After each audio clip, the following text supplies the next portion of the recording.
मेरे दिल की उदासी को समझ ले, हंसता हुआ चेहरा तो जमाने के लिए है। जी हाँ दोस्तों, अब हम अपनी कहानी में आगे बढ़ते हैं। जा थोड़ी देर आराम कर ले, सारा दिन पढ़ाई करती रहती है ना, इसीलिए सर दर्द करने लगा। कितनी बार कहा है, कभी कभी अपने दिमाग को भी आराम कर लेने दिया कर, पर तुझे इन किताबों से फुर्सत ही कहाँ है। आंटी बोले ही जा रही थी, पर वर्षा कुछ सोच रही थी। तभी अचानक वो पूछ ही बैठी, आंटी वो लड़का कौन है? लड़का? तू कौन से लड़के की बात कर रही है वर्षा? पहले उसका नाम तो बता। उसका नाम क्या है ये तो हम नहीं जानते, पर वो शिल्पा आंटी है ना, वो उन्हीं की छत पर खड़ा आकाश से बातें कर रहा था। आंटी समझ गई कि वर्षा किस लड़के की बात कर रही है। अरे वो शिल्पा आंटी का बड़ा बेटा है बादल, लेकिन पहले तो कभी नहीं देखा इसे। वो यहाँ था ही कहाँ जो तू उसे देखती। आज ही तो विदेश से पढ़ाई पूरी करके वापस लौटा है।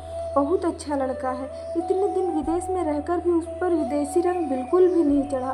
तू उससे बातें करेगी ना तो हंस हंस के पागल हो जाएगी। आते ही मुझसे मिलने आया था, पर तू तो उस समय कॉलेज में थी। इतने दिनों बाद भी वो बिल्कुल वैसे का वैसा ही है। आंटी तो उसकी तारीफ करते थक ही नहीं रही थी। इधर वर्षा बादल के बारे में जानने के लिए बेचैन थी, वो उधर बादल की हालत भी यही थी।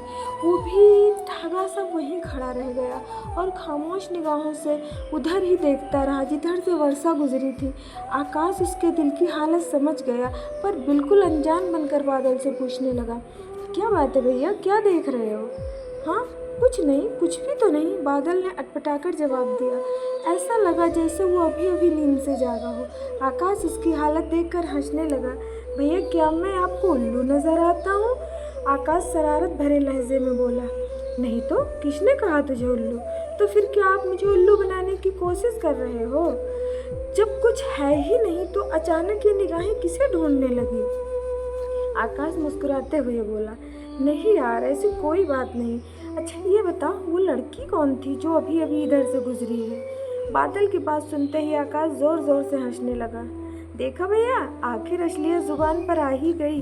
मुझे पता था आप उसी लड़की के बारे में सोच रहे हो। अरे नहीं यार, ये बात नहीं है जो तू समझ रहा है। असल में मैं सोच रहा था, जहाँ तक